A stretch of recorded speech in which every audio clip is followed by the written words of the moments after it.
আমার পছন্দ মাস্কুলার ছেলে। দুঃখের সময় যেন কান্দে আমার গান শুনে, এই জন্যই তো গানটা করা। রোজার ঈদ আমি খুব এনজয় করি, কুরবানির ঈদ আমি সারাদিন ঘরের মধ্যেই থাকি, আসলে বের হই না। আমি খুব জেমসের গান পছন্দ করি। তোর প্রেমেতে অন্ধ হলাম, কি দোষ দিবি তাতে। আমার না ভাত ভর্তা এসব বেশি পছন্দ। দর্শক, আমার সাথে আজ এমন একজন মানুষ উপস্থিত আছেন যিনি তার কণ্ঠ দিয়ে দর্শকদের মন জয় করেছেন। আমার সাথে আছেন পারশা মেহজাবিন পূর্ণি। কেমন আছো? খুব ভালো। তোমার তো গান বর্তমান প্রজন্মের কাছে দারুণ জনপ্রিয়। কেমন লাগে যখন দেখো যে তোমার গান দিয়ে অনেকে টিকটক বানাচ্ছে, রিলস বানাচ্ছে, এই বিষয়গুলো কেমন লাগে? খুবই ভালো লাগে। এইগুলোর জন্যই তো আসলে গান গাওয়া, মানুষের জন্য গাওয়া। কেন গান তো নিজের জন্য গাওয়া যায়, যাতে মানুষ উপভোগ করে, আনন্দ করে, মানুষ যেন পছন্দ করে। ইভেন দুঃখের সময় যেন কান্দে আমার গান শুনে, এই জন্যই তো গানটা করা। আচ্ছা, তুমি দুঃখের সময় কি করো? দুঃখের সময় গান শোনা হয়, গান তো শুনি, আর বসে থাকি একা একা। স্যাড সং শোনা হয়? না, দুঃখের সময় আমি খুব হ্যাপি সং শুনি, আর সুখের সময় আমি স্যাড সং শুনি। কারণ দুঃখের সময় যদি আমি দুঃখের গান শুনি তাহলে আরও বেশি দুঃখ পাবো, এই জন্য।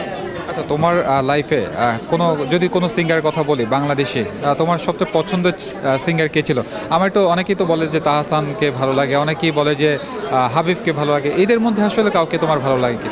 হ্যাঁ, অবশ্যই তাহসানের গান তো আমি ছোটোবেলায়, আমি তো টিনেজ বয়সে তো তাহসানকে পেয়েছি, মানে তাহসানের গান তখন মানে রেগুলার শুনতাম প্রত্যেক দিনই। হাবিবের গানও খুব পছন্দ। আমি খুব জেমসের গান পছন্দ করি। এটা হয়তো মানে আমার এই যে খুব কম মানুষ জানি না, জেমসের গান সবাই পছন্দ করে আমি জানি না, বাট রক গান তো সবাই শোনে না, বাট আমার খুব পছন্দ জেমসের গান। তোমার ভয়েসে আমি একটু জেমসের গান পছন্দ করবো বলেছো, এই জন্য তোমার ভয়েসে আমি একটু জেমসের গান শুনতে চাই। তোর প্রেমেতে অন্ধ হলাম, কি দোষ দিবি তাতে। বন্ধু তোর খুঁজে বেড়ায় সকাল দুপুর রাতে। পারশা, তোমার সাথে সম্প্রতি একটা সিনেমায়, দম সিনেমায় ইমরানের একটা গান দেখেছি আমরা। গানটি বেশ জনপ্রিয়তা পেয়েছে। কেমন লাগে সিনেমার গানে যখন তোমার একটা জনপ্রিয়তা মানে আরেকটা জায়গা তৈরি হয়, সেই জায়গাটা কেমন লাগে? এটা আমার একদমই প্রথম প্লেব্যাক, আর সবথেকে বড় বিষয় হচ্ছে এই গানটা আমার লেখা, আমার সুর করা। এটা একদমই আমার নিজের জন্মানো গান, নিজের গান। হ্যাঁ, so খুবই ভালো লাগে। এটা তো আমার জন্য অনেক বড় পাওয়া। আমার মনে হয় টিল নাও এটা সবথেকে বড় পাওয়া মিডিয়া ইন্ডাস্ট্রির কাছে আমার। খুব ভালো লাগে। শুনবো নাকি সেই গানের দুইটা লাইন? তারে না দেখিলে মোর দম যায়, শুধু বারে বারে খুঁজি তার চোখ আহারে। শুধু গুনে গুনে মোর দিন যায়, আমি কোথায় পাবো তাহারে। বেশ ফিটনেস তুমি বজায় রাখো। আসলে এর রহস্য কি, মানে কিভাবে নিজেকে ফিটনেস বজায়? এখন খাওয়া দাওয়া ঠিকমতো করছি, জিমটা করছি ঠিকমতো।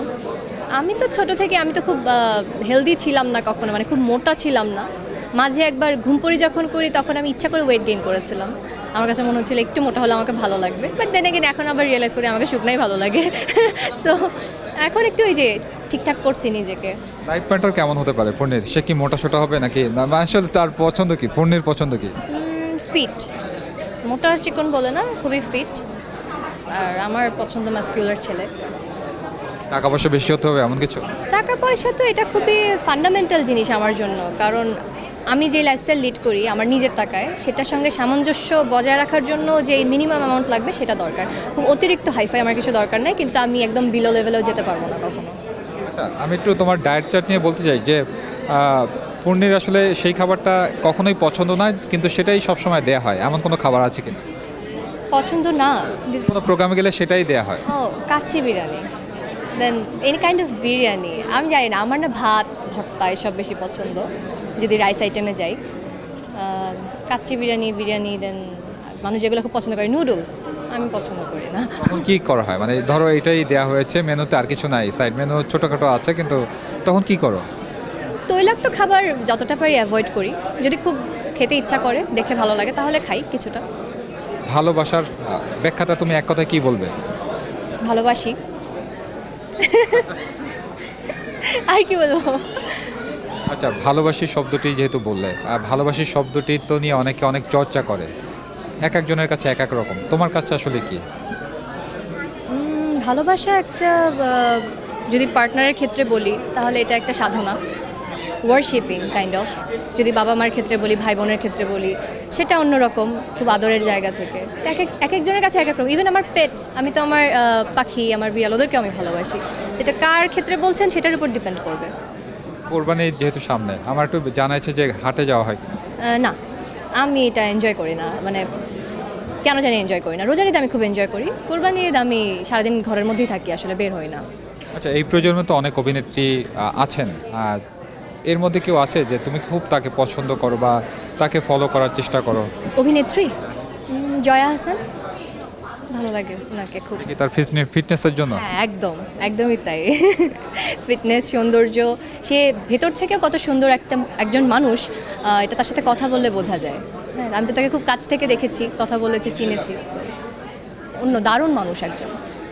একটু আগে দেখলাম তুমি রিলসও করছো, অর্থাৎ তোমার ক্যামেরা পার্সন, এবং তুমি খুব সুন্দর একটা ভিডিও বানাচ্ছ।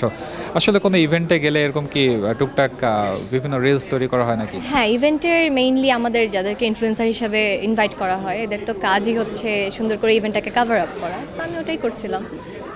দর্শকদের উদ্দেশ্যে কিছু বলা আছে কিনা? দর্শকদের উদ্দেশ্যে অনেক অনেক ভালোবাসা। আমাকে ভালোবাসার জন্য অনেক অনেক ধন্যবাদ। আমি অনেক কৃতজ্ঞ। আমি এভাবেই থাকতে চাই আপনাদের মাঝে, এভাবেই ভালোবাসা নিয়ে অনেক দূর যেতে চাই।